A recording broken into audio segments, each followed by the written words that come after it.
جب فردوسی میں کیا ہے، رستم سوراب کو زمین پر گرا دیتا ہے اور اس کو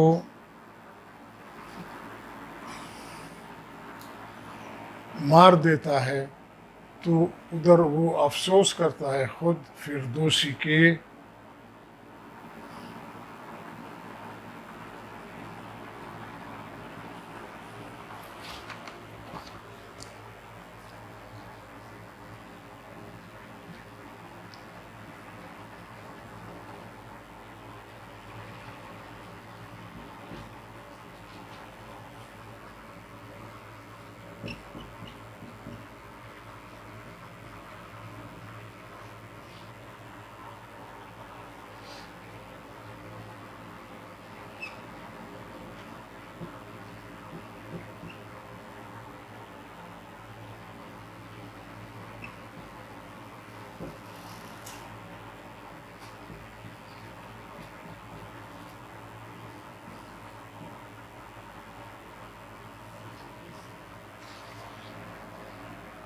کیرا یعنی کیرا کس کو،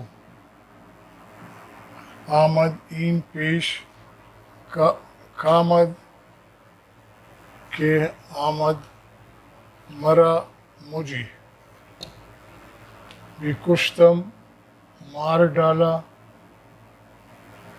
میں نے مار ڈالا، میں نے مار ڈالا جوانی ایک جوان، پیرانہ سر بڑھاپے میں۔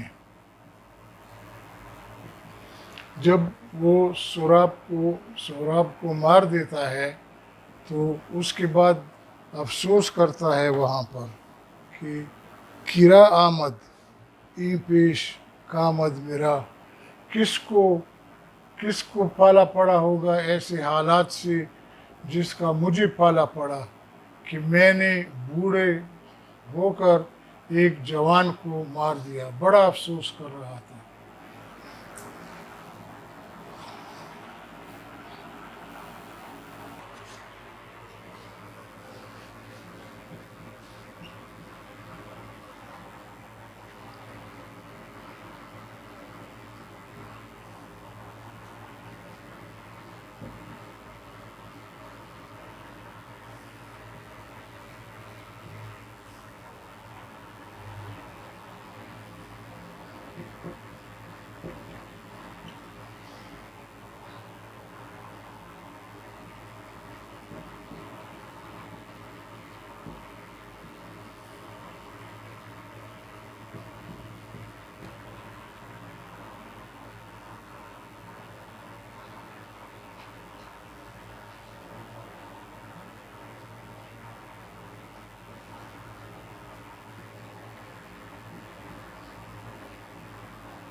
یہ فردوسی ہی کا کمال ہے کہ اس نے اس جنگ کا نقشہ، رستم و سوراب کی لڑائی کا نقشہ اس انداز میں پیش کیا ہے کہ جو بھی سنتا ہے وہ بہت افسوس کرتا ہے۔ خود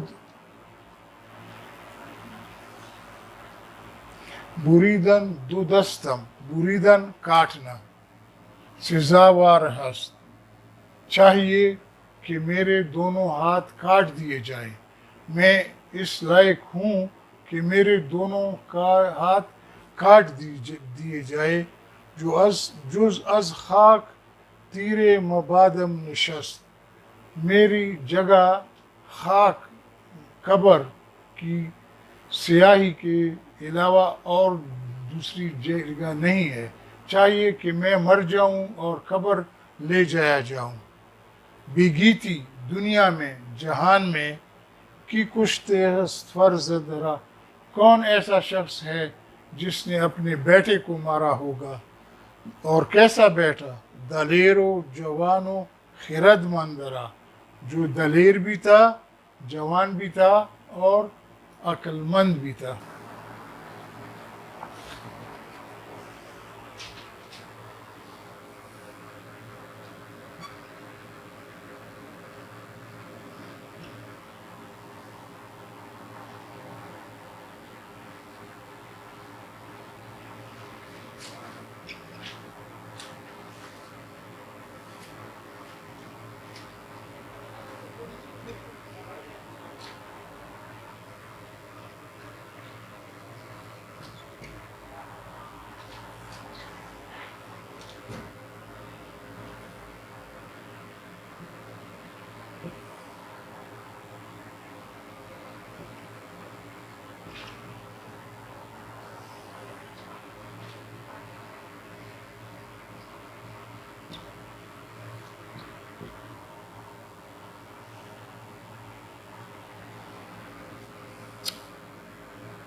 فردوسی نے رستم اور سہراب کے جنگ کا نقشہ اور اس کے مارنے کے بعد رستم کا افسوس کرنا، خود کو مارنا، اس انداز میں پیش کیا ہے کہ بڑے سے بڑے دل گردے والے کا بھی دل پسیج جاتا ہے، رونے لگتا ہے. تو اب جب جوان بیٹے کا جنازہ اس کے سامنے پڑا ہے تو وہ کہتا ہے کہ چگویم، کیا کہوں، چو جب آگاہ شود مادرش، جب اس کی ماں کو پتہ چل جائے گا کہ میرا بیٹا جوان مارا گیا تو میں اس کو کیا کہوں گا. چگونا فرستم کثیرہ برش بر کنار، کہتے ہیں میں کسی کو کس طرح اس کے پاس بھیجوں کہ تیرا بیٹا مر گیا ہے، مار ڈالا گیا ہے. چگویم، کیا کہوں، اس کی ماں کو کیا کہوں. چرا کشتمش بے گناہ، کہ میں نے اسے کیوں مارا ہے بے گناہ، اس کا کوئی گناہ نہیں تھا، میں نے اس کو کیوں مار ڈالا ہے. چرا روز کردم برو بر سیاہ، میں نے کیوں اس کی زندگی کو کالا سیاہ کر دیا ہے، یعنی اس کو میں نے ختم کر دیا ہے. اس کی ماں کو میں کیا جواب دوں گا.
برآتش نهادن و برخاست ہو ہمیں گفت زارے جہاندار نو. رستم کی کیفیت بیان کرتے ہوئے فردوسی کہتا ہے کہ گویا اس کو آگ پر ڈالا گیا. برآتش نہادن، اس کو گویا جوان بیٹے کی موت، مرگ. برآتش نہادن، اس کو آگ پر ڈالا گیا. وہ برخاست ہو، اور شور و غوغا اٹھ گیا، شور اس نے کیا جنازے پر اپنے جوان بیٹے کی. ہمیں گفت زار اے جہاندار نو، یہی کہتا رہا تھا کہ ہے میں نے یہ کیا کیا اے جہاندار. دریغ این غم و حسرت جان گسل، افسوس این غم، یہ غم جو ملا ہے، وہ حسرت جان گسل، اور جان لینے والا یہ حسرت جو مجھے مل گیا ہے. ز مادر جدا، ماں سے تو جدا ہو کر آیا. و ز پدر داغ دل، اور پدر کو وہ داغ دیا جو ہمیشہ کے لیے اس کے دل پر رہے گا.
چنین است کردار چرخ بلند،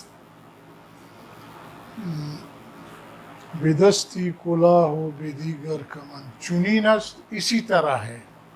کردار، کردار کے معنی رول، جس کو ہم رول کہتے ہیں، اس میں آپ کا کیا کردار ہے. این چرخ بلند، آسمان. آسمان مراد قسمت تقسیم کرنے والا.